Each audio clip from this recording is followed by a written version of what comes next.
ಅರುಣಾಚಲದ ಆತ್ಮಜ್ಯೋತಿ ರಮಣ ಮಹರ್ಷಿ. ಇದನ್ನು ಬರೆದವರು doctor NS Lakshminarayana ಭಟ್ಟರು. ಪೀಠಿಕೆ: ಭಗವಾನ್ ರಮಣ ಮಹರ್ಷಿ ಅರುಣಾಚಲದ ಆತ್ಮವೆನಿಸುವ ಅತ್ಯುನ್ನತ ನೆಲೆಯಲ್ಲಿ ಪ್ರಕಟರಾದ ಬ್ರಹ್ಮಜ್ಞಾನಿ. ಉಪನಿಷತ್ತುಗಳಲ್ಲಿ ಕಾಣಸಿಗುವ ಯಾಜ್ಞವಲ್ಕ್ಯರಂತಹ ಅನೇಕ ಬ್ರಹ್ಮಜ್ಞಾನಿಗಳು ಭರತ ಖಂಡದಲ್ಲಿ ಉದ್ದಕ್ಕೂ ಕಾಣಿಸಿಕೊಂಡಿದ್ದಾರೆ. ಋಷಿಗಳು, ಯೋಗಿಗಳು, ಸಂತರು, ಜ್ಞಾನಿಗಳು ಅಮಿತ ಸಂಖ್ಯೆಯಲ್ಲಿ ಉದಿಸಿ ಬಂದಿರುವುದು ಇಲ್ಲಿ ಮಾತ್ರವೇ. ಕೆಲವರು ಹೊರಲೋಕಕ್ಕೆ ಕಾಣಿಸಿಕೊಂಡಿದ್ದರೆ ಕೆಲವರು ಮರೆಯಲ್ಲಿಯೇ ಸಾಗಿ ಹೋಗಿದ್ದಾರೆ. ಎಂಥವರ ಸಾಲಿನಲ್ಲಿ ಈಚೆಗೆ ಲೋಕಕ್ಕೆ ಪ್ರಕಟರಾದವರು ಅನನ್ಯ ವ್ಯಕ್ತಿತ್ವದ ರಮಣ ಮಹರ್ಷಿಗಳು. ತಮ್ಮ ಉಪದೇಶಕ್ಕೆ ತಾವೇ ನಿದರ್ಶನವಾಗಿ ಅದನ್ನು ಬಾಳಿನಲ್ಲಿಯೇ ಪ್ರತಿಪಾದಿಸಿ ತೋರಿದವರು. 1850ರಿಂದ 1950ರವರೆಗಿನ ಒಂದು ಶತಮಾನದ ಅವಧಿಯಲ್ಲಿ ಬೆರಗುಗೊಳಿಸುವಂತಹ ಸಂಗತಿಯೊಂದು ಭಾರತದಲ್ಲಿ ಘಟಿಸಿದೆ. ಉಪನಿಷತ್ತುಗಳ ಸಾರವಾಗಿದ್ದು ಪರಮೋಚ್ಚ ವೇದಾಂತ ಗ್ರಂಥವೆನಿಸಿರುವ ಭಗವದ್ಗೀತೆಯಲ್ಲಿ ಆತ್ಮ ಸಾಕ್ಷಾತ್ಕಾರಕ್ಕೆ ದಾರಿ ತೋರುವ ಭಕ್ತಿ, ಕರ್ಮ, ರಾಜ, ಜ್ಞಾನ ಎಂಬ 4 ಯೋಗಗಳನ್ನು ನಿರೂಪಿಸಲಾಗಿದೆ. ಅವುಗಳನ್ನು ಅತ್ಯುನ್ನತ ನೆಲೆಯಲ್ಲಿ ಅನುಭವಿಸಿ ಬಾಳಿ ಅದರ ಸತ್ಯತೆಯನ್ನು ಪ್ರತಿಪಾದಿಸಿದ 4 ಮಹೋನ್ನತ ಚೇತನಗಳು ಈ ಒಂದು ಶತಮಾನದ ಅಲ್ಪಾವಧಿಯಲ್ಲಿ ಕಾಣಿಸಿಕೊಂಡರು. ರಾಮಕೃಷ್ಣ ಪರಮಹಂಸ, ಮಹಾತ್ಮ ಗಾಂಧಿ, ಯೋಗಿ ಅರವಿಂದ ಮತ್ತು ರಮಣ ಮಹರ್ಷಿಗಳು ಕ್ರಮವಾಗಿ ಈ 4 ಯೋಗಗಳ ಅತ್ಯುನ್ನತ ಪ್ರತಿನಿಧಿಗಳು ಎನ್ನಬಹುದು. ಮೇಲುನೋಟಕ್ಕೆ ಈ 4 ದಾರಿಗಳು ಪರಸ್ಪರ ಭಿನ್ನವೆಂದು ಕಂಡರೂ ಇವು ತಲುಪುವ ಗುರಿ ಒಂದೇ: ಆತ್ಮ ಸಾಕ್ಷಾತ್ಕಾರ. ಮಾರ್ಗಗಳಿರುವುದು ತಮ್ಮ ಸಂಸ್ಕಾರ, ಪ್ರವೃತ್ತಿ, ಮನೋಧರ್ಮಗಳಿಗೆ ರುಚಿಸಿದಂತೆ ಆಯ್ದುಕೊಳ್ಳುವುದಕ್ಕೆ ಮಾತ್ರ. ಒಂದು ಸರೋವರದ 4 ದಿಕ್ಕುಗಳಲ್ಲಿ ಇರುವ ಒಂದೊಂದು ಸೋಪಾನ ಶ್ರೇಣಿಯಂತೆ ಈ 4 ದಾರಿಗಳು. ಯಾವ ಶ್ರೇಣಿಯಲ್ಲಿ ಇಳಿದು ಹೋದರೂ ಸಾಧಕ ಕಡೆಗೆ ತಲುಪುವುದು ಏಕಮಾತ್ರ ಗುರಿಯಾದ ಸರೋವರವನ್ನೇ. ಉಪನಿಷತ್ತು ಆತ್ಮವನ್ನು ಅರಿತುಕೋ ಎನ್ನುತ್ತದೆ. ನಿನ್ನನ್ನು ಅರಿತುಕೋ ಎಂಬ ಪ್ರಾಚೀನ ಗ್ರೀಕ್ ಸೂಕ್ತಿ ಈ ಅರ್ಥದ ಮಾತೇ ಆಗಿದೆ. ನಮ್ಮನ್ನು ಲೋಕಕ್ಕೆ ಬಿಗಿದಿರುವ ಶರೀರ, ಮನಸ್ಸು ಮತ್ತು ಬುದ್ಧಿ, ಅಹಂಕಾರಗಳ ಆಳ್ವಿಕೆಯಿಂದ ಪಾರಾದಲ್ಲದೆ ನಮ್ಮ ನಿಜ ಸ್ವರೂಪವನ್ನು ನಾವು ಅರಿಯುವುದು ಸಾಧ್ಯವಿಲ್ಲ. ಆತ್ಮವನ್ನು ಸಾಕ್ಷಾತ್ಕರಿಸಿಕೊಳ್ಳಲು ನಮಗೆ ಅಡ್ಡಿಯಾಗಿ ನಿಂತಿರುವ ತೆರೆ ಎಂದರೆ ಮನಸ್ಸು. ಎಲ್ಲ ಲೋಕ ಸಂಬಂಧಗಳ ಮೂಲ ಪ್ರೇರಣೆ, ಜನ್ಮಭೂಮಿ ಅದೇ. ಈ ಅಡ್ಡ ತೆರೆಯನ್ನು ಸುಟ್ಟು ನಾಶ ಮಾಡದೆ ನಮಗೆ ನಾನು ಎನ್ನುವ ನಿಜ ಶಕ್ತಿಯ ದರ್ಶನ ಸಾಧ್ಯವಿಲ್ಲ. ಮಾನವ ದೈವದ ನೆಲೆಗೆ ಏರುವಂತಿಲ್ಲ. ರಮಣ ಮಹರ್ಷಿಗಳ ಉಪದೇಶ ಎಷ್ಟು ಸತ್ವಯುತವಾದದ್ದೋ ಅಷ್ಟೇ ಸರಳವಾದದ್ದು, ಸಂಕ್ಷಿಪ್ತವಾದದ್ದು. ಪರಮಾತ್ಮ, ಜಗತ್ತು ಇತ್ಯಾದಿಗಳ ಸ್ವರೂಪ ತಿಳಿಯಲು ಬಂದ ಎಲ್ಲರಿಗೂ ಅವರು ಮುಖ್ಯವಾಗಿ ಹೇಳುತ್ತಿದ್ದುದು ಒಂದನ್ನೇ: ಮೊದಲು ನಾನು ಯಾರು ಎನ್ನುವುದನ್ನು ಧ್ಯಾನಿಸಿ ಅರಿಯಿರಿ. ಅದು ತಿಳಿದಾಗ ಉಳಿದೆಲ್ಲವೂ ತಾವಾಗಿಯೇ ನಿಮ್ಮ ಅರಿವಿನಲ್ಲಿ ಪ್ರಕಾಶಗೊಳ್ಳುತ್ತವೆ. ಮನೋನಾಶವಾದಲ್ಲದೆ ವಿಶ್ವಾತ್ಮದ ಅರಿವಾಗುವುದಿಲ್ಲ. ಇಹಲೋಕದಲ್ಲಿ ಜನ್ಮ ತಾಳುವ ಪ್ರತಿಯೊಂದು ಜೀವಕ್ಕೂ ನಿಜವಾದ ಪ್ರಕಾಶ ಆತ್ಮವೇ ಆಗಿದೆ. ಲೌಕಿಕ ಮಾಯೆಯ ಬೆಳದಿಂಗಳಿನಲ್ಲಿ ಭ್ರಮಿಸಿ ಬಾಳುತ್ತಿರುವವರಿಗೆ ದೊರೆಯುವ ಸತ್ಯದ ಸೂರ್ಯಪ್ರಕಾಶ ಅದು. ಆಗ ನಾವು ಸೀಮಾತೀತವಾದ ಮತ್ತು ಸಂಕಲ್ಪರಹಿತವಾದ ಅನಂತ ಅಸ್ತಿತ್ವದಲ್ಲಿ ಸೇರಿ ಹೋಗುತ್ತೇವೆ. ಈ ಅಸ್ತಿತ್ವ ಪರಸ್ಪರ ವಿರೋಧಗಳಿಲ್ಲದ ಪರಿಶುದ್ಧವಾದ ಅಸ್ತಿತ್ವ. ಆಗ ಎಲ್ಲ ಘಟನೆ ಹಾಗೂ ವಸ್ತುಗಳ ಜೊತೆ ಅವು ಉದ್ಭವಿಸುತ್ತಿರುವಂತೆಯೇ ವ್ಯಕ್ತಿ ತಾದಾತ್ಮ್ಯವನ್ನು ಹೊಂದುತ್ತಾನೆ. ಸತ್ಯವು ಜೀವಾತ್ಮವನ್ನು ತುಂಬಿಕೊಳ್ಳುತ್ತದೆ. ರಾಗ, ದ್ವೇಷ, ಇಚ್ಛೆ, ಅನಿಚ್ಛೆಗಳಿಂದ ಅದು ಅಬಾಧಿತವಾಗಿರುತ್ತದೆ. ಆಗ ವ್ಯಕ್ತಿ ಮಾತನಾಡುವುದೇ ತಡ, ಆ ಮಾತನ್ನು ಅರ್ಥವು ಹಿಂಬಾಲಿಸಿ ಬರುತ್ತದೆ. ಸತ್ಯ ಅದನ್ನು ಲೌಕಿಕ ಅರ್ಥದಲ್ಲಿಯೂ ನಿಜವಾಗಿಸುತ್ತದೆ. ರಮಣ ಮಹರ್ಷಿಗಳು ತಮ್ಮ ಸಾಧನೆ ಸಾಕ್ಷಾತ್ಕಾರಗಳನ್ನು ಆಧರಿಸಿದ ಧರ್ಮ ಒಂದರ ರೂಪುರೇಷೆಗಳನ್ನು ನೀಡಿದ್ದಾರೆ. ಅದು ಇದುವರೆಗೂ ಹರಿದು ಬಂದ ವೈದಿಕ ಧರ್ಮದ ಶಾಸ್ತ್ರ ಗ್ರಂಥಗಳಿಗೆ ಸಮ್ಮತವಾಗಿದೆ. ಲೌಕಿಕ ವಿವೇಚನೆ, ನೀತಿ, ಚಿಂತನೆಗಳಿಗೆ ಹೊಂದಿಕೊಂಡಿರುತ್ತಲೇ ಅದು ಮೂಲಭೂತವಾಗಿ ಆಧ್ಯಾತ್ಮಿಕವಾಗಿದೆ. ವಿಜ್ಞಾನ ಕೊನೆ ತಲುಪಿದಾಗ ತತ್ವಚಿಂತನೆ ಆರಂಭವಾಗುತ್ತದೆ.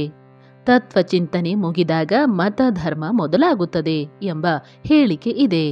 ಆದರೆ ಮತ ಧರ್ಮಗಳ ಕೊನೆ ಮುಟ್ಟಿದ ಮೇಲೆ ನಿಜವಾದ ಆಧ್ಯಾತ್ಮಿಕತೆ ಆರಂಭವಾಗುತ್ತದೆ. ಅದರ ನಿರಂತರ ಸಮರ್ಪಕ ಅನುಸಂಧಾನದಿಂದ ಮಾತ್ರವೇ ವ್ಯಕ್ತಿ ತನ್ನ ನಿಜ ಸ್ವರೂಪವನ್ನು ತಿಳಿಯುತ್ತಾನೆ. ಆತ್ಮನೇ ತಾನು ಎಂದು ಅರಿಯುತ್ತಾನೆ. ಪರಮಾತ್ಮ ಅಥವಾ ವಿಶ್ವಾತ್ಮದಲ್ಲಿ ಸೇರಿ ಹೋಗುತ್ತಾನೆ. ಈ ತಿಳಿವನ್ನು ಅತ್ಯಂತ ಸರಳವಾಗಿ, ಮಾರ್ಮಿಕವಾಗಿ, ಅಷ್ಟೇ ಶಕ್ತಿಯುತವಾಗಿ ಬೋಧಿಸಿ ತೋರಿದವರು ರಮಣ ಮಹರ್ಷಿಗಳು. ಆತ್ಮ ಸಾಕ್ಷಾತ್ಕಾರದ ಅನುಭವ ಅವರಿಗೆ ಪೂರ್ವ ಯೌವನದಲ್ಲಿ ಯಾವುದೇ ಉದ್ದೇಶ, ಸಾಧನೆ, ತಪಶ್ಚರ್ಯಗಳಿಲ್ಲದೆ ಹಠಾತ್ತನೆ ಸಿದ್ಧಿಸಿ ಹೋಯಿತು. ಇದುವರೆಗೆ ನಮಗೆ ತಿಳಿದಂತೆ ಹಿಂದೆಂದೂ ಎಲ್ಲೂ ನಡೆಯದ ಅಸದೃಶ ಘಟನೆ ಅದು.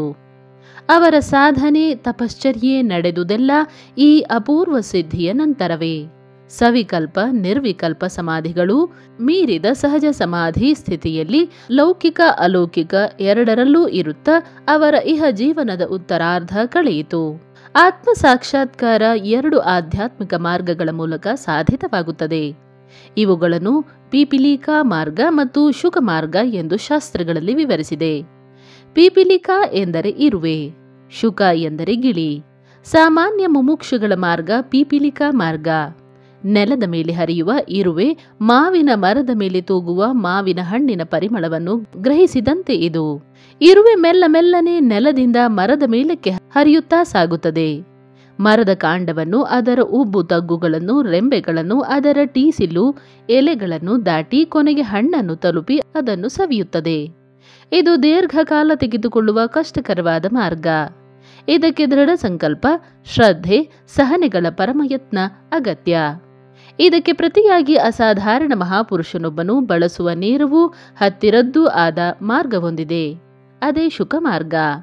ದೂರದಲ್ಲಿ ಇರುವ ಗಿಳಿ ಮಾವಿನ ಹಣ್ಣಿನ ಪರಿಮಳದ ಸುಳಿವು ಪಡೆದು ನೇರವಾಗಿ ಹಾರಿ ಹೋಗಿ ಹಣ್ಣನ್ನು ಸಮೀಪಿಸಿ ಅದರ ರುಚಿ ಸವಿಯುತ್ತದೆ.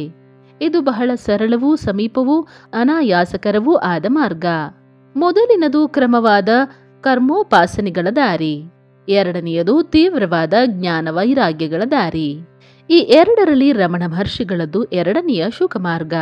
ರಮಣರ ಆಧ್ಯಾತ್ಮಿಕ ಶಕ್ತಿ ಎಷ್ಟು ಪ್ರಚಂಡವೂ ಪರಿಣಾಮಕಾರಿಯೂ ಆಗಿತ್ತೆಂದರೆ ಜಗತ್ತಿನ ಎಲ್ಲ ಭಾಗಗಳಿಂದ ಜಾತಿ, ಮತ, ಗಂಡು ಹೆಣ್ಣು, ಮುದುಕರು, ಯುವಕರೆನ್ನದೇ ಸಹಸ್ರಾರು ಜನರು ಅವರ ಸನ್ನಿಧಿಗೆ ಬಂದು ಅಪೂರ್ವ ಶಾಂತಿ, ನೆಮ್ಮದಿಗಳನ್ನು ಪಡೆದು ಅವರ ಭಕ್ತರಾದರು. ಆತ್ಮಜ್ಞಾನ ಗಳಿಸುವ ದಿಕ್ಕಿಗೆ ಹೊರಳಿದರು. ಅವರಲ್ಲಿ ಸಾಮಾನ್ಯರಿಂದ ಬಹು ಪ್ರಸಿದ್ಧರವರೆಗೆ, ಅವಿದ್ಯಾವಂತರಿಂದ ಅತ್ಯಂತ ವಿದ್ಯಾವಂತರವರೆಗೆ ಎಲ್ಲ ಬಗೆಯ ಜನರೂ ಇದ್ದರು. ಹಳ್ಳಿಯ ರೈತರು, ಬಡವರು, ದೀನದಲಿತರು ಇದ್ದರು.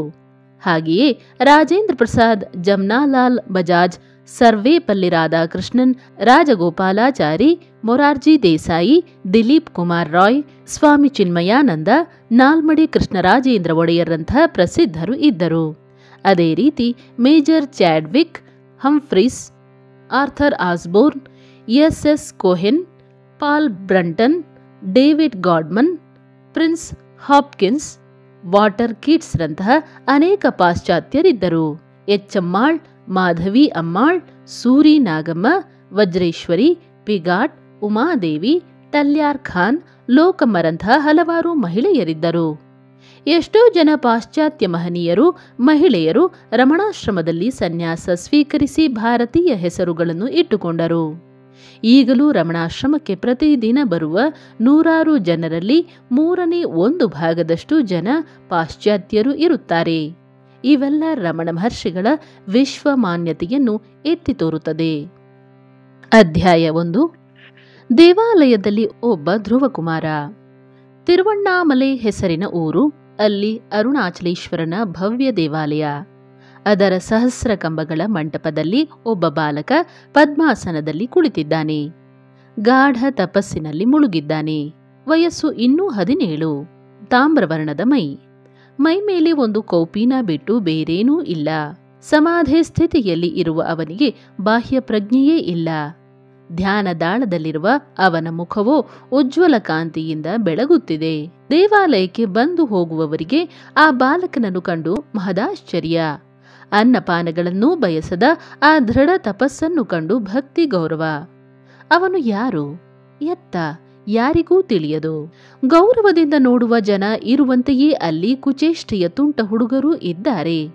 ಬಾಲಕನ ತಪಸ್ಸು ನಿಜವೋ ನಟನೆಯೋ ಎಂಬ ಅನುಮಾನ ಅವರಿಗೆ.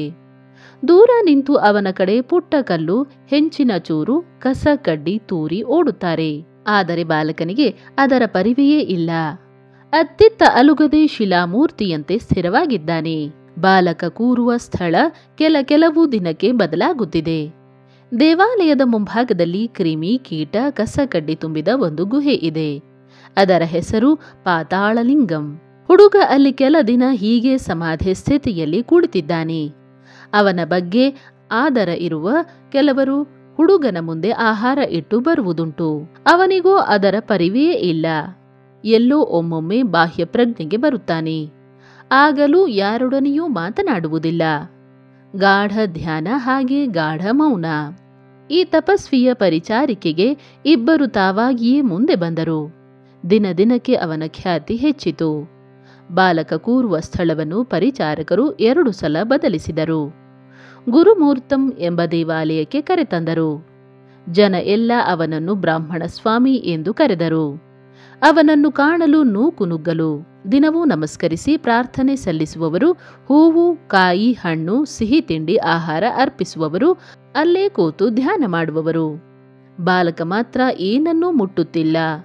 ಅವನು ಸದಾ ಸಮಾಧಿ ಸ್ಥಿತಿಯಲ್ಲೇ. ಎಚ್ಚರಾದಾಗ ಕೂಡ ಒಂದೂ ಮಾತಿಲ್ಲ. ಅಲ್ಲಿಗೆ ದಿನವೂ ಬರುತ್ತಿದ್ದ ಭಕ್ತರಲ್ಲಿ ಒಬ್ಬರು ಆಫೀಸರರು, ತಾವು ಯಾರು ಎಂದಾದರೂ ತಿಳಿಸಿ ಎಂದು ಹಲವು ಬಾರಿ ಕೇಳಿದರು. ಉತ್ತರವಿಲ್ಲ.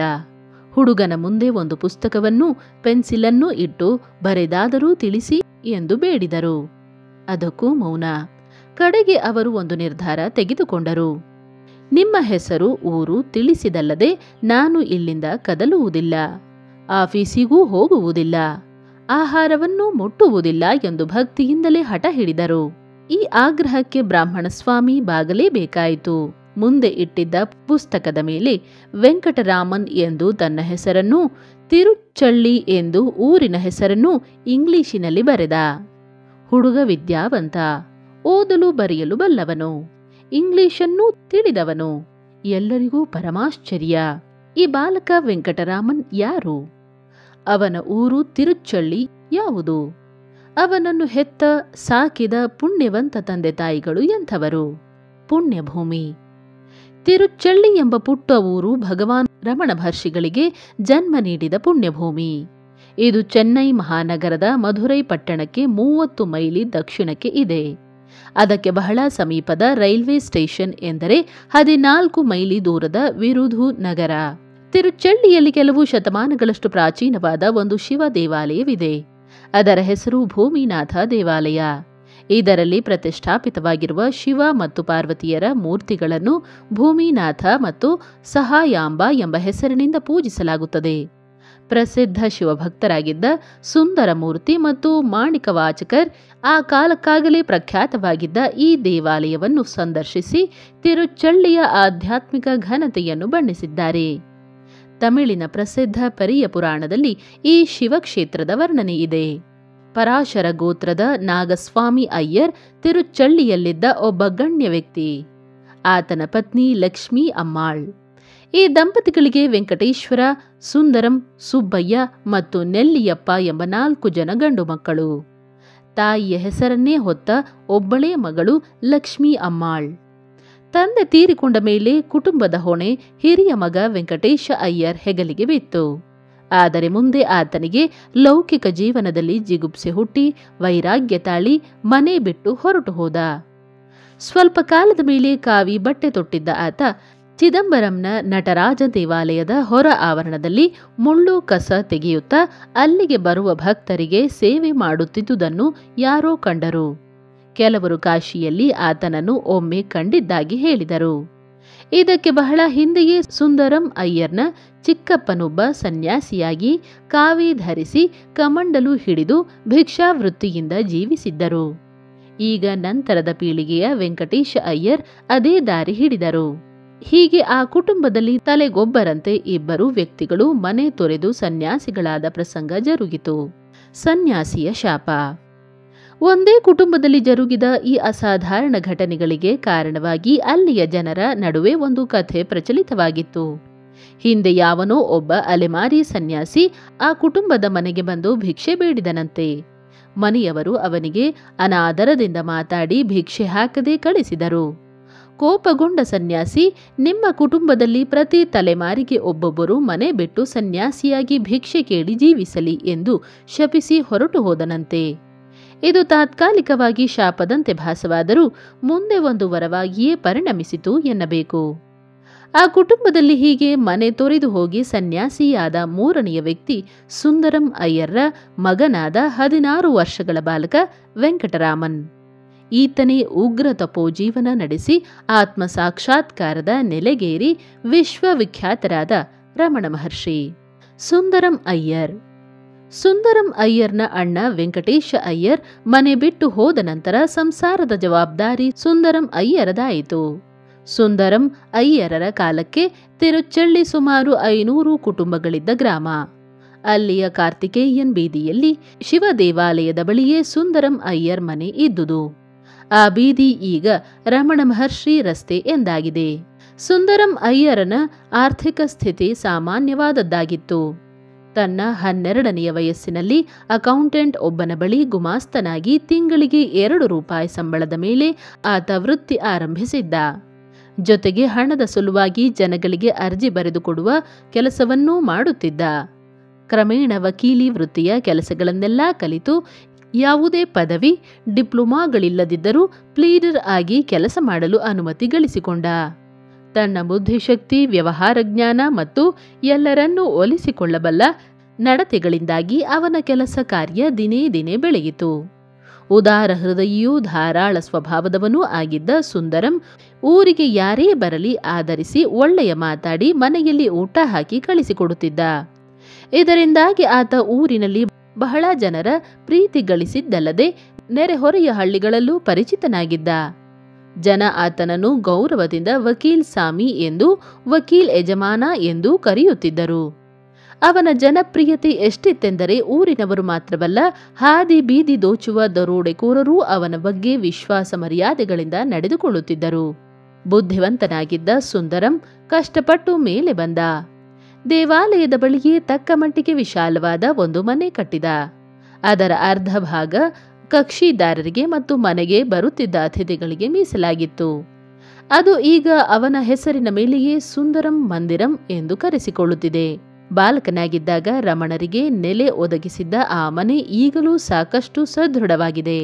ಮ್ಯಾಜಿಸ್ಟ್ರೇಟನ ಗರ್ವಭಂಗ. ಒಮ್ಮೆ ಆ ವಿಭಾಗದ ಮ್ಯಾಜಿಸ್ಟ್ರೇಟ್ ತಿರುಚಳ್ಳಿಯಿಂದ ಸ್ವಲ್ಪ ದೂರದ ಹಳ್ಳಿಯೊಂದರಲ್ಲಿ ತನ್ನ ಆಫೀಸು ಕೆಲಸದ ಸಂಬಂಧವಾಗಿ ಬಿಡಾರ ಹೂಡಿದ್ದ. ಸುಂದರಂ ಅಯ್ಯರ್ ತನ್ನ ಕೇಸುಗಳ ವಿಚಾರವಾಗಿ ಆ ಬಿಡಾರಕ್ಕೆ ಹೋಗಿ ಬರಬೇಕಾಗುತ್ತಿತ್ತು. ಮ್ಯಾಜಿಸ್ಟ್ರೇಟ್ ಒಮ್ಮೆ ಅವನನ್ನು ಕರೆದುಕೊಂಡು ಬೇರೆ ಹಳ್ಳಿಯೊಂದಕ್ಕೆ ಹೋಗಬೇಕಾಗಿ ಬಂತು. ಮ್ಯಾಜಿಸ್ಟ್ರೇಟ್ ತನ್ನ ಅಂತಸ್ತು ಸೂಚಿಸುವಂಥ ಗಂಟೆ ಕಟ್ಟಿದ ದೊಡ್ಡ ಅಲಂಕೃತ ಬಂಡಿಯೊಂದರಲ್ಲಿ ಕುಳಿತು ಹೊರಟ. ಮುಂದೆ ಹೊರಟಿದ್ದ ಸುಂದರಂ ಅಯ್ಯರನ ಗಾಡಿಯನ್ನು ಹಿಂದೆ ಹಾಕಿ ಬಹಳ ಮುಂದೆ ಹೋದ. ಕೇವಲ ಒಬ್ಬ ವಕೀಲನ ಗಾಡಿಯ ಜೊತೆ ತನ್ನಂಥ ಆಫೀಸರನ ಗಾಡಿ ಹೋಗುವುದು ಅವನಿಗೆ ಇಷ್ಟವಿರಲಿಲ್ಲ. ಅವನ ಗಾಡಿ ಎರಡೂ ಬದಿಗೆ ಎತ್ತರದ ಸಾಲು ಮರಗಳಿದ್ದ ಕತ್ತಲು ಕತ್ತಲಾದ ದಾರಿಗೆ ಬಂದು ಒಂದು ತಿರುವಿನಲ್ಲಿ ಹೊರಳಿ ಮರೆಯಾಯಿತು. ಮರೆಯಲ್ಲಿ ಹೊಂಚಿ ಕುಳಿತಿದ್ದ ದಾರಿಗಳ್ಳರು ಬಂಡಿಯನ್ನು ಮುತ್ತಿದರು. ಗಾಡಿ ಹೊಡೆಯುತ್ತಿದ್ದವನ ಪ್ರತಿಭಟನೆಗಾಗಲಿ ಮ್ಯಾಜಿಸ್ಟ್ರೇಟನ ಜೋರಿಗಾಗಲಿ ಬಗ್ಗದೆ ಬಂಡಿಯಲ್ಲಿದ್ದ ಪೆಟ್ಟಿಗೆಯನ್ನು ಇತರ ವಸ್ತುಗಳ ಜೊತೆ ಎತ್ತಿಕೊಂಡು ಕಳ್ಳರು ಹೊರಡುತ್ತಿರುವಾಗ ಹಿಂದಿನಿಂದ ಹೋ ಹೋ, ವಕೀಲ್ ಸಾಮಿ ಬಂಡಿ ಬರುತ್ತಿದೆ ಎಂಬ ಜೋರಾದ ಕೂಗು ಕೇಳಿಸಿತು. ಕೂಡಲೇ ಕಳ್ಳರು ಪೆಟ್ಟಿಗೆಯನ್ನು ಬೇರೆ ವಸ್ತುಗಳನ್ನು ನೆಲದ ಮೇಲೆ ಇಟ್ಟು ಪರಾರಿಯಾದರು. ಕಂಗಾಲಾಗಿದ್ದ ಮ್ಯಾಜಿಸ್ಟ್ರೇಟ್ ಗಾಡಿ ಹತ್ತದೆ ಅಲ್ಲೇ ನಿಂತ. ವಕೀಲನ ಗಾಡಿ ಬಂದ ಕೂಡಲೇ ಅವನಿಗೆ ಗೌರವದಿಂದ ನಮಸ್ಕಾರ ಹೇಳಿ, ಇವತ್ತು ನಿಮ್ಮಿಂದ ನಾನು ಪಾರಾದೆ, ನಿಮ್ಮ ಜನಪ್ರೀತಿ ನನ್ನನ್ನು ಉಳಿಸಿತು ಎಂದು ನಮ್ರತೆಯಿಂದ ಮಾತಾಡಿ ಅವನ ಜೊತೆಗೆ ಪ್ರಯಾಣ ಮುಂದುವರೆಸಿದ. ಕಳುವಾದ ಒಡವೆ ವಾಪಸ್ಸು ಬಂತು. ಒಮ್ಮೆ ಊರಿನ ಪೊಲೀಸ್ ಇನ್ಸ್ಪೆಕ್ಟರ್ನ ಮನೆಯಲ್ಲಿ ಕಳ್ಳತನವಾಯಿತು. ಸಾವಿರಾರು ರೂಪಾಯಿ ಮೌಲ್ಯದ ಒಡವೆಗಳಿದ್ದ ಪೆಟ್ಟಿಗೆ ಮಾಯವಾಗಿತ್ತು. ಇನ್ಸ್ಪೆಕ್ಟರ್ನ ಹೆಂಡತಿ ಗೋಳಾಡತೊಡಗಿದಳು. ಏನು ಮಾಡಿದರೂ ಕಳ್ಳರು ಪತ್ತೆಯಾಗಲಿಲ್ಲ. ಸುಂದರಂ ಅಯ್ಯರನನ್ನು ಕರೆಸಿ ಅವನ ಸಹಾಯ ಪಡೆದರೆ ಆಭರಣಗಳು ಪತ್ತೆಯಾಗಬಹುದೆಂದು ಅವಳು ಗಂಡನಿಗೆ ಮತ್ತೆ ಮತ್ತೆ ಹೇಳಿದಳು. ನನ್ನಿಂದಾಗದ್ದು ಆತನಿಂದಾದೀತೆ ಎಂದು ಇನ್ಸ್ಪೆಕ್ಟರ್ ಅವಳ ಮಾತನ್ನು ಮೊದಲು ತಳ್ಳಿಹಾಕಿದರೂ ಕಡೆಗೆ ವಿಧಿ ಇಲ್ಲದೆ ಹಾಗೆ ಮಾಡಬೇಕಾಯಿತು. ಇನ್ಸ್ಪೆಕ್ಟರ್ನ ಜೊತೆ ಸಹಕರಿಸದಿದ್ದರೆ ತನಗೂ ತನ್ನ ಜನಕ್ಕೂ ಅವನು ಮುಂದೆ ತೊಂದರೆ ಕೊಡಬಹುದೆಂದು ಅಯ್ಯರನಿಗೆ ಅನ್ನಿಸಿತು. ಯಾರು ಒಡವೆ ತೆಗೆದುಕೊಂಡು ಹೋಗಿರುವರೋ ಅವರು ಅದನ್ನು ಇನ್ಸ್ಪೆಕ್ಟರ್ನ ಮನೆಗೆ ತಲುಪಿಸಬೇಕೆಂದು ಅವನು ಊರಿನಲ್ಲಿ ಮನವಿ ಮಾಡಿಕೊಂಡ. ಒಂದು ದಿನ ನಡುರಾತ್ರಿಯಲ್ಲಿ ಒಡವೆ ಕದ್ದವರು ಒಡವೆಯ ಪೆಟ್ಟಿಗೆಯನ್ನು ಇನ್ಸ್ಪೆಕ್ಟರ್ನ ಮನೆಯ ಹೊಸ್ತಿಲ ಮೇಲಿಟ್ಟು ಮರೆಯಾದರು. ಬೆಳಗಿನ ಜಾವ ಬಾಗಿಲು ತೆಗೆದರೆ ಪೆಟ್ಟಿಗೆ ಅಲ್ಲೇ ಇತ್ತು. ಒಡವೆಗಳೆಲ್ಲ ಸುರಕ್ಷಿತವಾಗಿದ್ದವು. ಇನ್ಸ್ಪೆಕ್ಟರ್ ಮತ್ತು ಅವನ ಹೆಂಡತಿ ಸುಂದರಂ ಅಯ್ಯರ್ನ ಮನೆಗೆ ಬಂದು ತಮ್ಮ ಕೃತಜ್ಞತೆ ಸಲ್ಲಿಸಿ ಹೋದರು. ಆಫೀಸರರ ಅಧಿಕಾರದಿಂದ ಆಗದ ಕೆಲಸ ಸುಂದರಂ ಅಯ್ಯರ್ನ ಜನಪ್ರೀತಿಯಿಂದ ಆಗಿತ್ತು. ಒಂದು ಸಲ ರಾಮನಾಡಿನ ರಾಜ ತಿರುಚಳ್ಳಿಯಲ್ಲಿ 3 ದಿನಗಳ ಬಿಡಾರ ಹೂಡಿದ. ಭೂಮಿನಾಥ ದೇವಾಲಯದ ಜೀರ್ಣೋದ್ಧಾರ ಮಾಡಿ ಅದರ ಅಂದ ಚೆಂದ ಹೆಚ್ಚಿಸುವುದು ಅವನ ಉದ್ದೇಶವಾಗಿತ್ತು. ಊರಿನ ಮುಖ್ಯರೆಲ್ಲ ಬಂದು ಅವನನ್ನು ಕಂಡು ಅವನಿಗೆ ಸಹಾಯ ಮಾಡಲು ಸಿದ್ಧರಾದರು. ಸುಂದರಂ ಅಯ್ಯರ್ ಮಾತ್ರ ಬರಲಿಲ್ಲ. ಅವನ ಖ್ಯಾತಿ ರಾಜನಿಗೆ ತಿಳಿದಿತ್ತು. ಆತ ಬರಲಿಲ್ಲವೆಂದು ರಾಜನಿಗೆ ಕೊಂಚ ಅಸಮಾಧಾನವೂ ಆಯಿತು. ಮಾರನೆಯ ದಿನ ಆತ ಸುಂದರಂ ಅಯ್ಯರ್ಗೆ ಬರಬೇಕೆಂದು ಹೇಳಿ ಕಳಿಸಿದ. ಅಯ್ಯರ್ ಬಂದ. ಊರಿನ ಗಣ್ಯರೆಲ್ಲರೂ ಬಂದು ನನ್ನನ್ನು ಕಂಡರು. ನೀವು ಮಾತ್ರ ಬರದೆ ಉಳಿದಿರಿ, ಇದು ಸರಿಯೇ ಎಂದು ರಾಜ ಕೇಳಿದಾಗ ಅಯ್ಯರ್ ಹೇಳಿದ, ನೀವು ಘನತೆವೆತ್ತವರು, ರಾಜರು. ನಾನು ಒಬ್ಬ ಸಾಮಾನ್ಯ ಅನಧಿಕೃತ ವಕೀಲ. ತೀರಾ ಸಾಮಾನ್ಯನಾದ ನನಗೆ ನಿಮ್ಮನ್ನು ಕಾಣಲು ಹಿಂಜರಿಕೆ ಅಡ್ಡಿಯಾಯಿತು, ಕ್ಷಮಿಸಿ ಎಂದ. ಅಯ್ಯರನ ಈ ವಿನಯದಿಂದ ರಾಜನಿಗೆ ತುಂಬಾ ಸಂತೋಷವಾಯಿತು. ಮುಂದೆ ದೇವಸ್ಥಾನದ ಜೀರ್ಣೋದ್ಧಾರ ಕೆಲಸದಲ್ಲಿ ಆತನಿಗೆ ಅಯ್ಯರನಿಂದ ಬಹಳ ನೆರವೂ ದೊರೆಯಿತು. ಸುಂದರಂ ಅಯ್ಯರನ ಪತ್ನಿ ಅಳಗಮ್ಮಾಳ್. ನಿಷ್ಠಾವಂತ ಸತಿಯಾದ ಈಕೆ ಧಾರ್ಮಿಕ ಪ್ರವೃತ್ತಿಯ ಹೆಂಗಸು. ಮನೆಗೆ ಬರುತ್ತಿದ್ದ ಗಂಡನ ಅತಿಥಿಗಳನ್ನು ವಿಶ್ವಾಸದಿಂದ ಉಪಚರಿಸುತ್ತಿದ್ದ ಗೃಹಿಣಿ. ವಿದ್ಯಾವಂತಿಯಲ್ಲದಿದ್ದರೂ ಸುಸಂಸ್ಕೃತ ಮಹಿಳೆ. ಅದ್ವೈತ ತತ್ವಕ್ಕೆ ಸಂಬಂಧಿಸಿದ ಅನೇಕ ಗೀತೆಗಳು ಈಕೆಗೆ ಕಂಠಪಾಠವಾಗಿದ್ದು ಅವುಗಳನ್ನು ಪದೇ ಪದೇ ಹಾಡಿಕೊಳ್ಳುತ್ತಿದ್ದಳು. ಶಂಕರರ ದಕ್ಷಿಣಾಮೂರ್ತಿ ಸ್ತೋತ್ರವನ್ನು ಸದಾ ಹೇಳಿಕೊಳ್ಳುವ ಪದ್ಧತಿ ಅವಳಿಗೆ ಇತ್ತು. ಡಿಸೆಂಬರ್ 30ರಂದು ಬರುವ ಆರ್ದ್ರಾ ದರ್ಶನದ ಹಬ್ಬ ಶಿವಭಕ್ತರಿಗೆಲ್ಲ ದೊಡ್ಡ ಉತ್ಸವದ ದಿನ. ಶಿವನ ನೃತ್ಯ ಮೂರ್ತಿಯಾದ ನಟರಾಜ ತನ್ನ ಭಕ್ತರಾದ ಗೌತಮ ಮುನಿ, ವ್ಯಾಘ್ರಪಾದ ಮತ್ತು ಪತಂಜಲಿಗಳಿಗೆ ಆ ದಿನ ಪ್ರತ್ಯಕ್ಷನಾದನೆಂದು ಭಾವಿಸಲಾಗಿದೆ. ಶೈವರು ಆ ದಿನವನ್ನು ಬಹಳ ಭಕ್ತಿ ಶ್ರದ್ಧೆಗಳಿಂದ ಒಂದು ಹಬ್ಬವಾಗಿ ಆಚರಿಸುತ್ತಾರೆ. ತಿರುಚಳ್ಳಿಯಲ್ಲಂತೂ ಇದು ವಿಜೃಂಭಣೆಯ ಹಬ್ಬ. ಜನ ಬೆಳಗಿನ ಜಾವದಲ್ಲೇ ಎದ್ದು ಶಿವ ದೇವಾಲಯಕ್ಕೆ ಹೋಗಿ ಮುಂದಿರುವ ಕೆರೆಯಲ್ಲಿ ಸ್ನಾನ ಮಾಡಿ ಸಾಂಪ್ರದಾಯಿಕ ಪ್ರಾರ್ಥನೆಗಳನ್ನು ಹೇಳಿ ಶಿವನ ದರ್ಶನ ಮಾಡುತ್ತಾರೆ. ಸಂಜೆಯ ಹೊತ್ತಿಗೆ ಶಿವನ ಉತ್ಸವ ಮೂರ್ತಿಯನ್ನು ಊರಿನ ಮುಖ್ಯ ರಸ್ತೆಗಳಲ್ಲಿ ಭಜನೆಯೊಂದಿಗೆ ಮೆರವಣಿಗೆ ತರುತ್ತಾರೆ. ನಡುರಾತ್ರಿಯ ಹೊತ್ತಿಗೆ ಉತ್ಸವ ಮೂರ್ತಿ ದೇವಾಲಯಕ್ಕೆ ಮರಳುತ್ತದೆ. 1879ನೇ ಇಸವಿಯ ಡಿಸೆಂಬರ್ 30ರಂದು ಅಂಥ ಆರ್ದ್ರಾ ದರ್ಶನದ ಹಬ್ಬ ಬಂತು. ಆ ದಿನ ಶಿವನ ಉತ್ಸವ ಮೂರ್ತಿ ದೇವಾಲಯಕ್ಕೆ ಮರಳುವ ಹೊತ್ತಿನಲ್ಲಿ ರಾತ್ರಿ 1 ಗಂಟೆಗೆ ಸುಂದರಂ ಅಯ್ಯರನ ಪತ್ನಿ ಅಳಗಮ್ಮಾಳ್ ಒಂದು ಗಂಡು ಮಗುವನ್ನು ಹೆತ್ತಳು. ಮಗುವಿಗೆ ವೆಂಕಟರಾಮನ್ ಎಂದು ಹೆಸರಿಡಲಾಯಿತು. ಮುಂದೆ ಭಗವಾನ್ ರಮಣ ಮಹರ್ಷಿ ಎಂದು ಲೋಕಕ್ಕೆ ಪ್ರಕಟವಾದ ಬಾಲಕ ಈತನೇ. ಸಾಧಾರಣ ಬಾಲಕ ವೆಂಕಟರಾಮನ್ ಒಬ್ಬ ಸಾಮಾನ್ಯ ಬಾಲಕನಾಗಿಯೇ ಬೆಳೆದ. ಮುಂದೆ ಅವನು ಪಡೆದುಕೊಂಡ ಅದ್ಭುತ ವ್ಯಕ್ತಿತ್ವದ ಯಾವ ಸೂಚನೆಯೂ ಅವನಲ್ಲಿರಲಿಲ್ಲ. ಆದರೆ ಸುದೃಢವಾದ ಶರೀರವಿದ್ದ ಅವನಲ್ಲಿ ಸ್ವತಂತ್ರವಾದ ವಿಚಾರ ಪ್ರವೃತ್ತಿಯೂ ಇತ್ತು. ಉಳಿದವರಿಂದ ಅವನನ್ನು ಬೇರ್ಪಡಿಸುವ ವಿಷಯ ಇದೊಂದೇ ಆಗಿತ್ತು. ಕೆಲವು ವರ್ಷ ಅವನು ಊರಿನಲ್ಲಿದ್ದ ಶಾಲೆಯಲ್ಲಿಯೇ ಓದಿದ.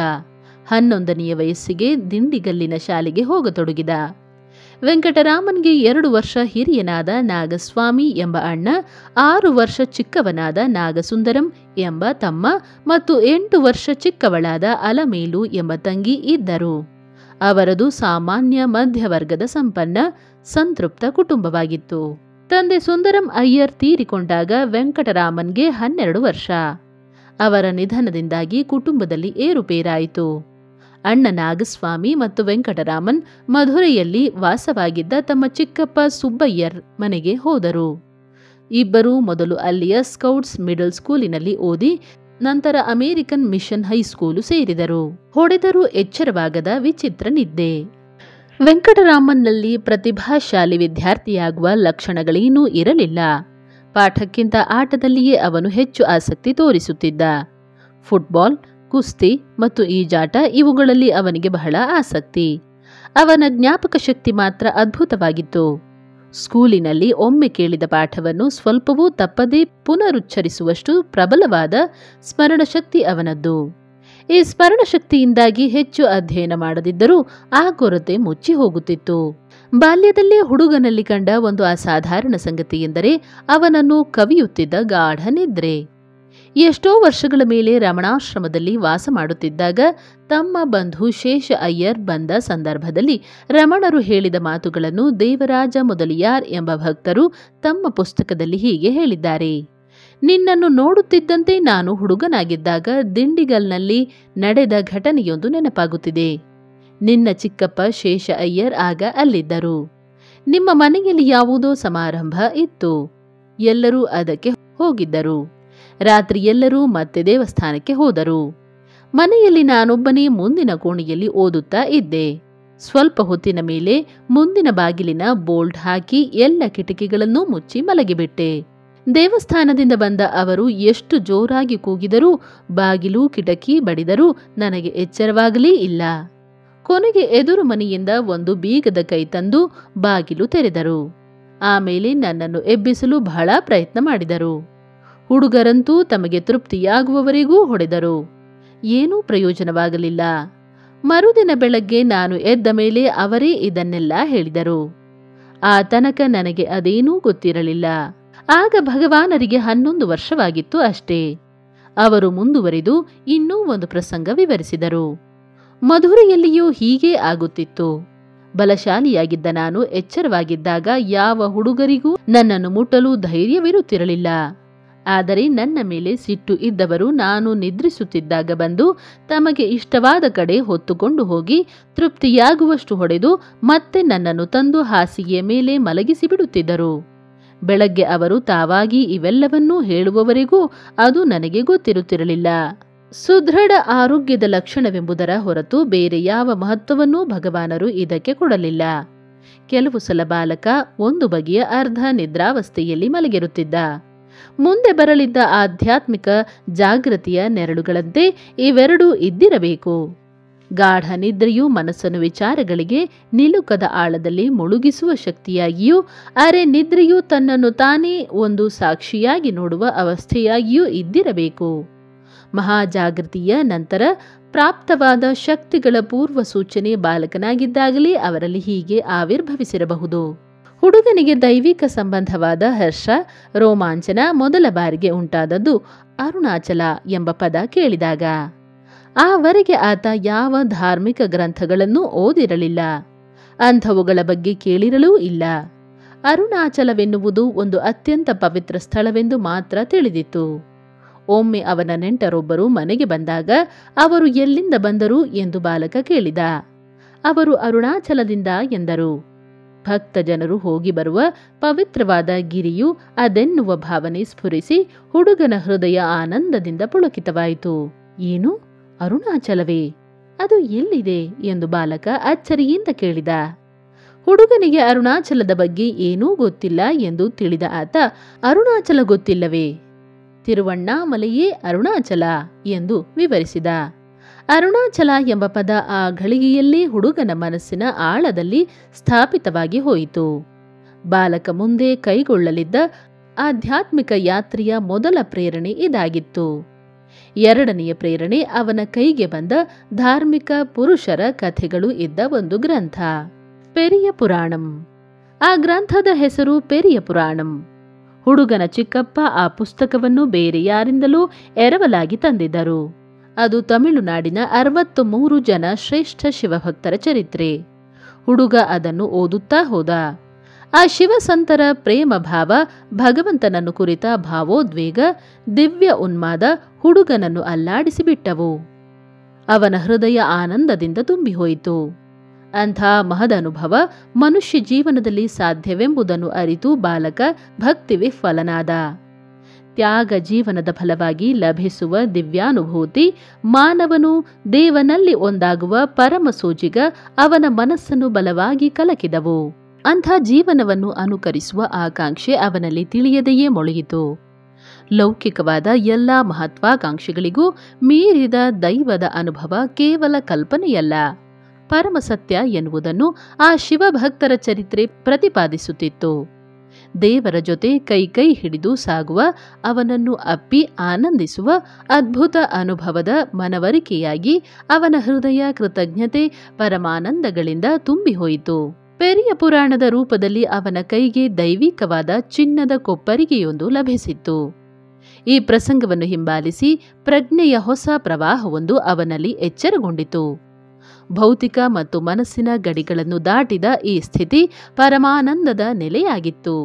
ಆದರೆ ಆನಂದದ ಅನುಭವದಲ್ಲಿ ನೆಲೆಗೊಂಡಾಗಲೂ ಲೌಕಿಕ ವ್ಯವಹಾರಗಳನ್ನು ಸರಿಯಾಗಿಯೇ ನಿರ್ವಹಿಸಲು ಆತನಿಗೆ ಯಾವ ಅಡೆತಡೆಯೂ ಇರಲಿಲ್ಲ.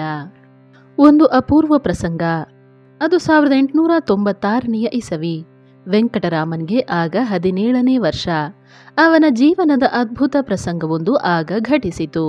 ಅದು ನಡೆದದ್ದು ತೀರಾ ಆಕಸ್ಮಿಕವಾಗಿತ್ತು. ಒಂದು ದಿನ ಆತ ತನ್ನ ಚಿಕ್ಕಪ್ಪನ ಮನೆಯ ಮಹಡಿಯ ಕೋಣೆಯೊಂದರಲ್ಲಿ ಕುಳಿತಿದ್ದ. ಎಂದಿನಂತೆ ಪೂರ್ಣ ಆರೋಗ್ಯವಾಗಿದ್ದ.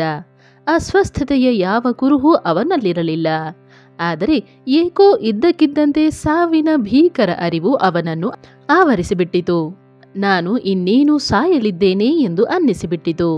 ತನಗೆ ಏಕೆ ಇಂಥ ವಿಚಾರ ಬಂತೆನ್ನುವುದು ಅವನಿಗೆ ಗೊತ್ತಾಗಲಿಲ್ಲ. ಅದೇನೇ ಇರಲಿ, ಸಾವಿನ ಭಯ ಅವನ ಧೃತಿಗೆಡಿಸಲಿಲ್ಲ. ಬದಲಾಗಿ ಮನಸ್ಸನ್ನು ಅಂತರ್ಮುಖಿಯಾಗಿಸಿ ಒಳಗೆ ದಬ್ಬಿತು. ಅವನ ವಿಚಾರ ಹೀಗೆ ಹರಿಯಿತು: ಈಗ ನನಗೆ ಸಾವು ಬಂದಿದೆ. ಸಾವಿನ ಅರ್ಥವೇನು? ಸಾಯುವುದು ಯಾವುದು? ಈ ದೇಹ ತಾನೇ? ಹೀಗೆನ್ನಿಸಿದ ಕೂಡಲೇ ಅವನು ತನ್ನ ಕೈಕಾಲುಗಳನ್ನು ಸೆಟೆದುಕೊಂಡು ಮಲಗಿದ. ತಾನೊಂದು ಹೆಣವೆಂದೇ ಭಾವಿಸಿದ. ತುಟಿಗಳನ್ನು ಗಟ್ಟಿಯಾಗಿ ಬಿಗಿದುಕೊಂಡು ಶ್ವಾಸವನ್ನು ತಡೆಹಿಡಿದ. ತನಗೆ ತಾನೇ ಹೀಗೆಂದುಕೊಂಡ: ಈಗ ಈ ದೇಹ ಸತ್ತಿದೆ. ಇದನ್ನು ಸ್ಮಶಾನಕ್ಕೆ ಸಾಗಿಸಿ ಅಲ್ಲಿ ಸುಡಲಾಗುವುದು. ಆದರೆ ಈ ದೇಹದ ಜೊತೆ ನಾನು ಸಾಯುವೆನೇ? ನಾನು ಈ ದೇಹವೇ? ಅದು ಸ್ತಬ್ಧವಾಗಿದೆ, ಜಡವಾಗಿದೆ. ಆದರೆ ಅದರಿಂದ ಪೂರ್ತಿ ಭಿನ್ನವಾದ ಶಕ್ತಿಯೊಂದು ನನ್ನೊಳಗೆ ಸ್ಫುರಿಸುತ್ತಿದೆ. ನಾನು ಎಂಬ ಅರಿವು ನನ್ನೊಳಗೆ ಪ್ರತ್ಯೇಕವಾಗಿಯೇ ಇದೆ. ಈ ದೇಹವೇನೋ ಸಾಯುತ್ತದೆ, ಆದರೆ ಅದನ್ನು ಮೀರಿ ನಿಂತಿರುವ ಆತ್ಮವನ್ನು ಸಾವು ಮುಟ್ಟಲಾರದು. ಸಾವಿಗೆ ಅತೀತನಾದ ಆತ್ಮನೇ ನಾನು. ಮುಂದೆ ಭಗವಾನರು ಭಕ್ತರಿಗೆ ತಮ್ಮ ಬಾಲ್ಯದ ಈ ಅನುಭವದ ಕುರಿತು ಹೇಳುವಾಗ ಒಂದು ಮಾತು ಹೇಳಲು ಮರೆಯಲಿಲ್ಲ. ಅದೇನೆಂದರೆ, ಈ ವಿಚಾರ ಒಂದಾದ ಮೇಲೊಂದರಂತೆ ಸರಣಿಯಾಗಿ ಬರಲಿಲ್ಲ. ಈ ಎಲ್ಲ ಚಿಂತನೆಯ ಒಟ್ಟು ಅರಿವು ವೆಂಕಟರಾಮನ್ನಲ್ಲಿ ಜಗ್ಗನೆ ಒಂದೇ ಸಲಕ್ಕೆ ಪ್ರಕಾಶಿಸಿತು. ಯಾವುದೇ ವಿಚಾರಗಳ ಅಸ್ತಿತ್ವವಿಲ್ಲದ ಸ್ಥಿತಿಯಲ್ಲಿ ಅವನು ಅದನ್ನು ಥಟ್ಟನೆ ನೇರವಾಗಿ ಅನುಭವಿಸಿದ. ಅವನ ಪಾಲಿಗೆ ಮರಣದ ಭಯ ಈಗ ಶಾಶ್ವತವಾಗಿ ಮರೆಯಾಯಿತು. ಯಾವ ಅಡೆತಡೆಯೂ ಇಲ್ಲದೆ ಆತ್ಮಭಾವ ಶಾಶ್ವತವಾಗಿ ಮುಂದುವರಿಯಿತು. ಇದುವರೆಗೆ ದೇಹಕ್ಕೆ ಸಂಬಂಧಿಸಿದ ಎಲ್ಲ ಪ್ರಜ್ಞಾಯುಕ್ತ ಕ್ರಿಯೆಗಳು ಹೊಸದಾಗಿ ಕಂಡುಕೊಂಡ ಈ ನಾನುವಿನ ಸುತ್ತಲೇ ಹೆಣೆದುಕೊಂಡಿದ್ದವು. ಸಂಗೀತದಲ್ಲಿನ ಬೇರೆ ಬೇರೆ ಸ್ವರಗಳಂತೆ ಬೇರೆ ಎಷ್ಟೋ ವಿಚಾರಗಳು ಬಂದು ಮರೆಯಾಗುತ್ತಿದ್ದವು. ಆದರೆ ಎಲ್ಲ ಸ್ವರಗಳಿಗೂ ಆಧಾರಭೂತವಾಗಿರುತ್ತ ಆ ಸ್ವರಗಳೊಂದಿಗೆ ಹಾಸು ಹೊಕ್ಕಾಗಿ ಬೆರೆಯುವ ಮೂಲಭೂತ ಶ್ರುತಿಯಂತೆ ಈ ನಿಜವಾದ ನಾನು ಇತ್ತು. ಅದು ಈಗ ಮುಂದುವರಿಯಿತು. ಶರೀರ ಮಾತಾಡುತ್ತಿರಲಿ, ಓದುತ್ತಿರಲಿ ಅಥವಾ ಯಾವ ಕ್ರಿಯೆಯಲ್ಲೇ ತೊಡಗಿರಲಿ, ಈ ನಾನುವೇ ಅದೆಲ್ಲದರ ಕೇಂದ್ರವಾಗಿರುತ್ತಿತ್ತು. ಆದರೆ ಆ ಸಮಯದಲ್ಲಿ ಅವನಿಗೆ ಆತ್ಮದ ಬಗ್ಗೆ ಸ್ಪಷ್ಟ ಅರಿವು ಇರಲಿಲ್ಲ. ತಾನಾಗಿ ಅದರೆಡೆಗೆ ಪ್ರಜ್ಞಾಪೂರ್ವಕವಾಗಿ ಆಕರ್ಷಿತನಾಗಿರಲೂ ಇಲ್ಲ. ಅದರಲ್ಲಿ ನೇರವಾದ ಆಸಕ್ತಿಯೂ ಇರಲಿಲ್ಲ. ಶಾಶ್ವತವಾಗಿ ಆತ್ಮದೊಡನೆ ಒಂದಾಗಬೇಕೆಂಬ ಇಚ್ಛೆಯಂತೂ ಮೊದಲೇ ಇರಲಿಲ್ಲ. ಈ ಅನುಭವ ಅವನು ಬಯಸಿ ತಂದುಕೊಂಡದ್ದಲ್ಲ, ಅದಾಗಿಯೇ ಘಟಿಸಿದ್ದು. ತನಗಾದ ಅನುಭವದ ಅರ್ಥ ಏನೆನ್ನುವುದೇ ಅವನಿಗೆ ತಿಳಿದಿರಲಿಲ್ಲ. ಬದಲಾದ ಅವಸ್ಥೆ. ಈ ಪ್ರಸಂಗದ ನಂತರ ವೆಂಕಟರಾಮಣ್ಣನ ಜೀವನ ರೀತಿಯೇ ಬೇರೆಯಾಯಿತು. ಮೌಲ್ಯಗಳನ್ನು ಕುರಿತ ಭಾವನೆಗಳೂ ಬದಲಾದವು. ಈ ಹಿಂದೆ ಯಾವ ವಸ್ತುಗಳನ್ನು ಮಹತ್ವದೆಂದು ತಿಳಿದಿದ್ದನೋ ಅವುಗಳಲ್ಲಿ ಆಸಕ್ತಿಯೇ ಇಲ್ಲವಾಯಿತು. ಯಾವುದರ ಬಗ್ಗೆ ಹಿಂದೆ ಗಮನ ಕೊಟ್ಟಿರಲಿಲ್ಲವೋ ಅಂಥವನ್ನು ತೀವ್ರವಾಗಿ ಹಚ್ಚಿಕೊಳ್ಳುವಂತಾಯಿತು. ಅವನಿನ್ನೂ ಆಧ್ಯಾತ್ಮಿಕ ಜೀವನದ ಯಾವ ತರಬೇತಿಯೂ ಇಲ್ಲದ ಒಬ್ಬ ಶಾಲಾ ಬಾಲಕ. ಆದ್ದರಿಂದ ಈ ಹೊಸ ಪ್ರಜ್ಞಾಸ್ಥಿತಿಗೆ ಹೊಂದಿಕೊಳ್ಳುವುದು ಸುಲಭವಾಗಿರಲಿಲ್ಲ. ತನ್ನ ಅನುಭವ ತೀವ್ರವಾದದ್ದಾಗಿದ್ದರೂ ಯಾರ ಜೊತೆಯಲ್ಲೂ ಆತ ಅದನ್ನು ಪ್ರಸ್ತಾಪಿಸಲಿಲ್ಲ. ಮುಂಚಿನಂತೆಯೇ ಶಾಲೆಗೆ ಹೋಗಿ ಬರುತ್ತಾ ಮನೆಯವರೊಡನೆ ವ್ಯವಹರಿಸುತ್ತಾ ಇದ್ದ. ಆದರೆ ಅವನ ಅಂತರಂಗ ಮಾತ್ರ ಈ ಲೋಕದ ವ್ಯವಹಾರದಲ್ಲಿ ಆಸಕ್ತಿಯನ್ನು ಪೂರ್ತಿ ಕಳೆದುಕೊಂಡಿತ್ತು. ಮನೆಯವರು ಸಮಾಧಾನ ಪಟ್ಟುಕೊಳ್ಳಲಿ ಎಂಬ ಕಾರಣದಿಂದ ಅವನು ಮನೆಯಲ್ಲಿ ಪುಸ್ತಕ ಹಿಡಿದು ಓದುತ್ತಿರುವಂತೆ ಕುಳಿತುಕೊಳ್ಳುತ್ತಿದ್ದ. ಆದರೆ ಲಕ್ಷ್ಯ ಅದರಲ್ಲಿರುತ್ತಿರಲಿಲ್ಲ. ಬೇರೆಯವರೊಡನೆ ವ್ಯವಹರಿಸುವಾಗ ತೀರಾ ದೀನನಾಗಿ ನಮ್ರನಾಗಿ ಇರತೊಡಗಿದ. ಈ ಹಿಂದೆ ಇತರರಿಗಿಂತ ಹೆಚ್ಚು ಕೆಲಸ ಕೊಟ್ಟರೆ ಆಕ್ಷೇಪಿಸುತ್ತಿದ್ದ. ಈಗ ತುಟಿಕ್ ಪಿಟಿಕ್ಕೆನ್ನದೇ ಅವನ್ನೆಲ್ಲ ಮಾಡುತ್ತಿದ್ದ. ಬೇರೆಯವರು ಗೇಲಿ ಮಾಡಿದರೆ, ನಿಂದಿಸಿದರೆ ಹಿಂದಿನಂತೆ ಎದುರು ಬೀಳುತ್ತಿರಲಿಲ್ಲ. ಮೌನವಾಗಿ ಎಲ್ಲವನ್ನೂ ತಾಳಿಕೊಳ್ಳುತ್ತಿದ್ದ. ಆಟಕ್ಕಾಗಿ ಗೆಳೆಯರ ಜೊತೆ ಹೊರಗೆ ಹೋಗುವುದನ್ನು ನಿಲ್ಲಿಸಿದ. ಸದಾ ಏಕಾಂತದಲ್ಲಿರಲು ಬಯಸುತ್ತಿದ್ದ. ಬಹಳ ಸಲ ಧ್ಯಾನ ಭಂಗಿಯಲ್ಲಿ ಕುಳಿತು ತನ್ನನ್ನು ವಶಪಡಿಸಿಕೊಂಡಿದ್ದ ಆತ್ಮಾನುಭವ ಸ್ಮರಣೆಯಲ್ಲಿ ಮುಳುಗಿರುತ್ತಿದ್ದ. ಅಂಥ ಸ್ಥಿತಿಯಲ್ಲಿ ಅವನನ್ನು ಕಂಡ ದೊಡ್ಡಣ್ಣ ನಾಗಸ್ವಾಮಿಯು, ಆಹಾ, ಎಂಥ ಜ್ಞಾನಿ, ಎಂಥ ಯೋಗ ಎಂದು ಅಣಕಿಸಿ, ಪ್ರಾಚೀನ ಋಷಿಗಳ ಹಾಗೆ ನೀನು ಯಾಕೆ ಕಾಡಿಗೆ ಹೋಗಬಾರದು ಎಂದು ಗೇಲಿ ಮಾಡಿದರೂ ಅದಕ್ಕೆ ಪ್ರತಿಕ್ರಿಯೆ ತೋರಿಸದೆ ಎಷ್ಟೋ ಹೊತ್ತು ಹಾಗೆಯೇ ಕುಳಿತಿರುತ್ತಿದ್ದ. ಆಹಾರದ ವಿಷಯದಲ್ಲೂ ಅಷ್ಟೇ. ಇಂಥದ್ದು ಬೇಕು, ಇಂಥದ್ದು ಬೇಡ ಎಂಬ ಅಪೇಕ್ಷೆಯೇ ಮಾಯವಾಯಿತು. ಒಳ್ಳೆಯದಿರಲಿ, ಕಳಪೆ ಇರಲಿ, ರುಚಿ ಇರಲಿ, ಇಲ್ಲದಿರಲಿ, ವ್ಯತ್ಯಾಸ ನೋಡದೆ ತಿಂದು ಬಿಡುತ್ತಿದ್ದ. ಮುಂದಿನ ವಿಷಯವನ್ನು ಭಗವಾನರ ಮಾತುಗಳಲ್ಲೇ ಕೊಡಲಾಗಿದೆ. ನನ್ನ ಬದಲಾದ ಅವಸ್ಥೆಯ ಮುಖ್ಯ ಅಂಶವೆಂದರೆ ಮೀನಾಕ್ಷಿ ದೇವಾಲಯದ ಬಗ್ಗೆ ನನ್ನ ಮುಂಚಿನ ಮನೋಭಾವ ಬದಲಾದದ್ದು. ಹಿಂದೆ ನಾನು ಅಲ್ಲಿಗೆ ಹೋದರೆ ಮೂರ್ತಿಗಳ ದರ್ಶನ ಮಾಡಿ ಹಣೆಗೆ ವಿಭೂತಿ ಕುಂಕುಮ ಹಚ್ಚಿಕೊಂಡು ಯಾವ ಭಾವೋದ್ವೇಗ ಇಲ್ಲದೆ ವಾಪಸ್ಸು ಮನೆಗೆ ಬರುತ್ತಿದ್ದೆ. ಈ ಜಾಗೃತಿಯಾದ ಮೇಲೆ ಎಲ್ಲ ಬದಲಾಯಿತು. ನಾನು ಒಬ್ಬನೇ ಹೋಗಿ ಮೀನಾಕ್ಷಿಯ ಅಥವಾ ನಟರಾಜನ ಹಾಗೂ ಅಲ್ಲಿದ್ದ 63 ಜನ ಶಿವಭಕ್ತ ಸಂತರುಗಳ ಮುಂದೆ ತುಂಬಾ ಹೊತ್ತು ಅತ್ತಿತ್ತ ಚಲಿಸದೆ ನಿಂತು ಬಿಡುತ್ತಿದ್ದೆ. ಭಾವೋದ್ವೇಗದಿಂದ ಪರವಶನಾಗಿ ಬಿಡುತ್ತಿದ್ದೆ. ನಾನು ಈ ದೇಹ ಎಂಬ ಭಾವನೆ ಪೂರ್ಣವಾಗಿ ನಾಶವಾದ ಮೇಲೆ ಆತ್ಮವು ದೇಹದ ಸಂಬಂಧ ಬಿಟ್ಟುಕೊಟ್ಟು ಹೊಸ ಅವಲಂಬನೆ ಹುಡುಕತೊಡಗಿತ್ತು. ಅದರಿಂದಾಗಿ ದೇವಾಲಯಕ್ಕೆ ಮತ್ತೆ ಮತ್ತೆ ಹೋಗತೊಡಗಿದೆ. ತನ್ನ ಭಾವೋದ್ವೇಗವನ್ನು ನನ್ನ ಆತ್ಮ ದಳದಳನೆ ಹರಿಯುತ್ತಿದ್ದ ಕಣ್ಣೀರಿನಲ್ಲಿ ಹೊರಚೆಲ್ಲುತ್ತಿತ್ತು. ಅದು ಭಗವಂತ ಜೀವಾತ್ಮನೊಡನೆ ಆಡುತ್ತಿದ್ದ ಆಟವಾಗಿತ್ತು. ನಿತ್ಯ ನಿರಂತರನೂ ಸರ್ವವ್ಯಾಪಿಯೂ ಆಗಿದ್ದು ಸಮಸ್ತ ವಿಶ್ವವನ್ನೇ ತನ್ನ ಅಧೀನದಲ್ಲಿ ಇಟ್ಟುಕೊಂಡ ಮತ್ತು ಎಲ್ಲರ ಭವಿಷ್ಯತ್ತನ್ನು ನಿರ್ಧರಿಸುವ ಆ ಈಶ್ವರನ ಮುಂದೆ ಭಕ್ತಿ ವಿಫಲನಾಗಿ ನಿಲ್ಲುತ್ತಿದ್ದೆ. ನನ್ನ ಭಕ್ತಿಯು ವೃದ್ಧಿಯಾಗಲಿ, ಆ ಶಿವ ಸಂತರ ಭಕ್ತಿಯಂತೆ ಪರಿಪಕ್ವಗೊಳ್ಳಲಿ, ಶಿವನ ಅನುಗ್ರಹ ನನ್ನ ಮೇಲೆ ಆಗಲಿ ಎಂದು ಕೆಲವು ಸಲ ಪ್ರಾರ್ಥಿಸಿಕೊಳ್ಳುತ್ತಿದ್ದೆ. ಎಷ್ಟೋ ಸಲ ಯಾವ ಪ್ರಾರ್ಥನೆಯನ್ನೂ ಮಾಡದೆ ಮೌನವಾಗಿ ನಿಂತಿರುತ್ತಿದ್ದೆ.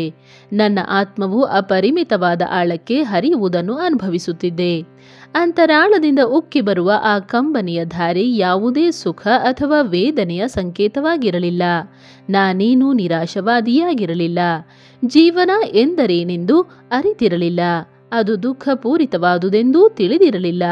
ಪುನರ್ಜನ್ಮವನ್ನು ಪರಿಹರಿಸಿಕೊಳ್ಳಬೇಕೆಂಬ, ಮುಕ್ತಿಯನ್ನು ಪಡೆಯಬೇಕೆಂಬ, ವೈರಾಗ್ಯವನ್ನು, ಆತ್ಮಜ್ಞಾನವನ್ನು ಗಳಿಸಬೇಕೆಂಬ ಯಾವ ಅಭಿಲಾಷೆಯೂ ಇದಕ್ಕೆ ಕಾರಣವಾಗಿರಲಿಲ್ಲ. ಪೆರಿಯ ಪುರಾಣ, ಬೈಬಲ್, ತಾಯುಮನಾವರ್ ಅಥವಾ ತೇವರಂ ಎಂಬ ಪುಸ್ತಕಗಳ ಕೆಲ ಭಾಗಗಳನ್ನು ಬಿಟ್ಟು ಬೇರೇನನ್ನೂ ನಾನು ಓದಿರಲಿಲ್ಲ. ಈಶ್ವರನ ಬಗ್ಗೆ ನನಗಿದ್ದ ಕಲ್ಪನೆಯು ಪುರಾಣಗಳಲ್ಲಿ ವರ್ಣಿಸಿರುವ ರೀತಿಯಲ್ಲಿಯೇ ಇತ್ತು. ಇದಕ್ಕೆ ಮೀರಿದ ಬ್ರಹ್ಮನ್, ಸಂಸಾರ ಮುಂತಾದ ಪದಗಳನ್ನು ನಾನು ಕೇಳಿಯೂ ಇರಲಿಲ್ಲ. ಸರ್ವಸಾರಭೂತವಾದ ನಿರ್ಗುಣ ನಿರಾಕಾರವಾದ ಸತ್ಯವೊಂದು ಎಲ್ಲಕ್ಕೂ ಆಧಾರಭೂತವಾಗಿದೆ ಎಂಬ ತಿಳುವಳಿಕೆಯಾಗಲಿ ಮತ್ತು ಈಶ್ವರ ಹಾಗೂ ನಾನು ಇವೆರಡೂ ಆ ಸತ್ಯದಿಂದ ಹೊರತಾಗಿಲ್ಲವೆಂಬ ಅರಿವಾಗಲಿ ನನಗಿರಲೇ ಇಲ್ಲ. ಮುಂದೆ ಎಷ್ಟೋ ಕಾಲದ ನಂತರ ಋಭುಗೀತೆ ಮತ್ತು ಇತರ ಶಾಸ್ತ್ರ ಗ್ರಂಥಗಳು ಪರಿಚಯವಾದ ಮೇಲೆಯಷ್ಟೇ ನಾನು ಈ ವಿಚಾರಗಳನ್ನೆಲ್ಲ ಅರಿತೆ. ಯಾವುದನ್ನು ನಾನು ಎಷ್ಟೂ ತಿಳಿಯದೆಯೇ ನನ್ನ ಅಂತರಾಳದಲ್ಲಿ ಅನುಭವಿಸಿದ್ದೆನೋ ಅದನ್ನೇ ಆ ಶಾಸ್ತ್ರ ಗ್ರಂಥಗಳು ಹೆಸರಿಸಿ ವಿವರಿಸಿದ್ದವೆಂಬುದನ್ನು ಆಗ ತಿಳಿದೆ. ಜಾಗೃತಿಯ ನಂತರದ ನನ್ನ ಅವಸ್ಥೆಯನ್ನು ಆ ಗ್ರಂಥಗಳ ಮಾತುಗಳಲ್ಲಿ ಹೇಳುವುದಾದರೆ ಅದನ್ನು ಶುದ್ಧ ಮನಸ್ ಅಥವಾ ವಿಜ್ಞಾನ ಇಲ್ಲವೇ ಜ್ಞಾನಿಯ ಆತ್ಮಸ್ಫುರಣೆ ಎಂದು ನಾನು ವರ್ಣಿಸಬೇಕು. ಈ ಅನುಭವ ಅಲ್ಪಕಾಲ ಪರಮಾನಂದದ ಅವಸ್ಥೆಗೆ ತಲುಪಿ ಮತ್ತೆ ಮನಸ್ಸಿನ ನೆಲೆಗೆ ವಾಪಸ್ಸಾಗಿ ಬಿಡುವ ಯೋಗಿಯ ಅವಸ್ಥೆಯಾಗಿರಲಿಲ್ಲ. ರಮಣರು ನಿರಂತರವಾದ ಅಖಂಡ ಆತ್ಮ ಪ್ರಜ್ಞೆಯಲ್ಲಿ ಆಗಲೇ ಸೇರಿ ಹೋಗಿದ್ದರು. ಇದರ ನಂತರ ಮತ್ತೆ ಯಾವುದೇ ಸಾಧನೆಯಾಗಲಿ ಆಧ್ಯಾತ್ಮಿಕ ಪ್ರಯತ್ನವಾಗಲಿ ಉಳಿದಿರಲಿಲ್ಲ ಎನ್ನುವುದನ್ನು ಅವರು ಮುಂದೆ ಸ್ಪಷ್ಟವಾಗಿ ಹೇಳಿದ್ದಾರೆ. ಆತ್ಮನಿಷ್ಠನಾಗಿರಲು ಸಾಧನೆ ಮಾಡಬೇಕಾದ ಅಗತ್ಯವೇ ಇರಲಿಲ್ಲ. ಯಾಕೆಂದರೆ ಅಹಂಕಾರವೇ ನಾಶವಾಗಿ ಹೋಗಿತ್ತು. ಮನಸ್ಸು ಎನ್ನುವುದೇ ನಿರ್ನಾಮವಾಗಿತ್ತು. ಆತ್ಮಾನಂದದ ಅನುಭವದಲ್ಲಿ ಇರುತ್ತಲೇ ಸಹಜ ಬಾಹ್ಯ ಜೀವನವನ್ನು ನಡೆಸುವ ಕಡೆಗೆ ಅವರ ಪ್ರಗತಿಯು ಕ್ರಮೇಣ ಸಹಜವಾಗಿ ನಿರಾಯಾಸವಾಗಿ ಆಯಿತು. ಹಾಗೆ ಸಹಜ ಬಾಹ್ಯ ಜೀವನದಲ್ಲಿ ನೆಲೆ ನಿಂತು ಶರಣಾಗತರಾದ ಭಕ್ತರನ್ನು ಅನುಗ್ರಹಿಸುತ್ತಾ ಹೋಗುವ, ಅದರ ಜೊತೆಯಲ್ಲಿಯೇ ಪರಮಾನಂದದ ಅರಿವಿನಲ್ಲಿಯೂ ಉಳಿದಿರುವ ಸ್ಥಿತಿಯನ್ನು ಅರುಣಾಚಲಕ್ಕೆ ಹೋದ ಹಲವು ವರ್ಷಗಳ ಮೇಲೆ ಅವರು ಪಡೆದರು.